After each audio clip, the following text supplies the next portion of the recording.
उनका लगभग 10% स्टेक इस कंपनी में ऑलरेडी है। रणनीति शाह साहब। धन्यवाद शैल जी, और आप सभी को शुभ प्रभात हमारे तरफ से।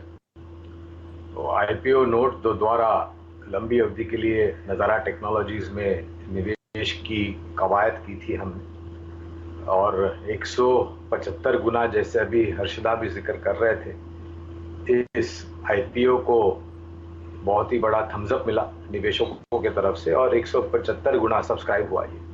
अब जिस मात्रा में मांग है और जो साइज था इस आईपीओ का, ये दोनों चीज को ध्यान में रखते हुए शायद 1500-1600 के ऊपर आपको शुरुआत होती हुई दिखाई देगी। जिन्होंने बाजार में से पैसे उठा करके केवल मात्र लिस्टिंग गेन्स कमाने के लिए यहाँ पर पैसे लगाए हैं और उनको शेयर मिले हैं, तो शायद उनके तरफ से थोड़ी बहुत बिकवाली आती हुई दिखाई देगी। लेकिन मैं निवेशकों को लंबी अवधि के लिए किसी भी तरह की जल्दबाजी करके मुनाफा वसूली की राय नहीं दूंगा। और जिस कारोबार में यह कंपनी, जिस तरीके से युवा पीढ़ी है हमारे देश की, और जिस तरीके से आकर्षण है इस कंपनी के जो प्लेटफॉर्म्स मुहैया कराते हैं, उस तरफ जो दिलचस्पी युवा पीढ़ी की है, इन सभी चीज़ों को ध्यान में रखते हुए, और एक चीज़, मैनेजमेंट ने इनोवेशन को लेकर के काफ़ी टिप्पणियां की थी आईपीओ के पहले, जब इन्होंने इंटरव्यू दिया था आपके चैनल पर, आपके सहयोगी चैनल पर। उन सब चीज़ों को मद्देनजर रखते और इंतजार कर, जल्दबाजी करके मुनाफा समेटने की मैं राय नहीं दूंगा, लंबी अवधि के लिए बने रहें। आप कैसे अप्रोच कर रहे हैं जेएसडब्ल्यू स्टील को, और आपके प्राइस टारगेट और मेटल्स में ही आपका प्रिफर्ड पिक क्या है?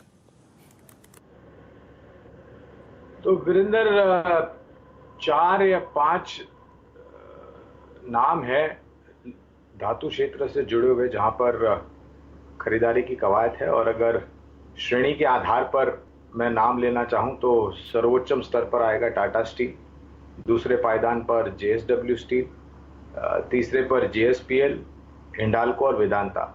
ये पसंदीदा सूची के आधार पर है।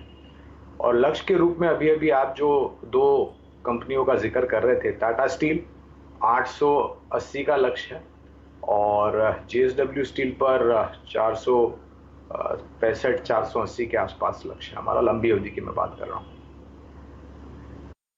आज का टॉप कन्विक्शन ट्रेड गौरांग, बहुत संक्षेप में। वीरेंद्र, टीसीएस पर खरीदारी की राय है, और 3700 से लेकर के 3800 का लक्ष्य, मध्यम से लंबी अवधि। टीसीएस को गौरांग जी जो है वो टीसीएस को चेस कर रहे हैं, करीब 3066 है। याद रखिएगा 2950 और 3000 इस स्टॉक का एक बहुत स्ट्रॉन्ग ऑप्शन बेस है।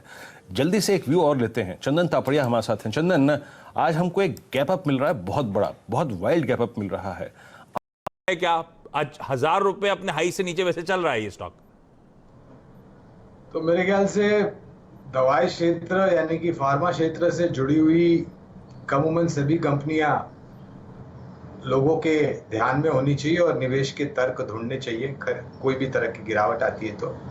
और ये जो बैठक होनी थी वो नहीं हुई तो कल या परसों हो जाएगी, और मेरे ख्याल से मान्यता जो है स्पुतनिक वी को वो बहुत जल्द आती हुई दिखाएगी, क्योंकि विश्व भर में अगर आप देखें तो इनकी जो फैक्ट फाइंडिंग रिपोर्ट्स या फिर जो लेबोरेटरी टेस्ट या फिर जो ट्रायल टेस्ट किए थे उन सभी पर उनको सफलता मिली थी। और हमारे देश में भी ज़रूरत है कि हम बहुत जल्द यहाँ पर और एक वैक्सीन को लेकर के आए।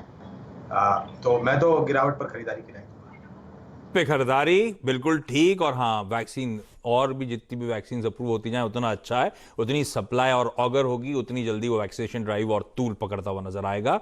और डॉक्टर, कोई स्टॉक वॉक रडार पे जियोजीत फाइनेंशियल्स के इस समय? महानगर गैस लिमिटेड एमजीएल। आशीष, जैसे हम सबको पता है कि मुंबई शहर में और सबर्बन इलाके में पाइप नेचुरल गैस घरों में उपलब्ध कराती है ये कंपनी, और इस कंपनी का सामना करने के लिए कोई दूसरी कंपनी है नहीं। इसके साथ साथ सिटी गैस डिस्ट्रीब्यूशन सेंटर्स होने के कारण इनकी जो आय है उसमें भी एक बहुत बड़ी सहायता मिलती है। तीसरी बड़ी बात यह है कि सरकार बड़े पैमाने पर pan India gas pipeline distribution network खड़ा करने की प्रयास में है और वहां पर काफी सफलता उनको मिली भी है। मुझे याद है आशीष, हमने 800 पर जिक्र किया था आप ही के चैनल पर, 1200 के लक्ष्य के साथ। 1200 के ऊपर कामकाज कर रहा है फिलहाल, और हमने तीसरी तिमाही के बाद जो लक्ष्य निर्धारित किए वो करीबन 1400-1500 के आसपास के हैं। और अगर चौथी तिमाही के नतीजे हमारी उम्मीद से बेहतर आए तो इस लक्ष्य को हम ऊपर की तरफ और भी ले जाएंगे। बढ़िया मोमेंट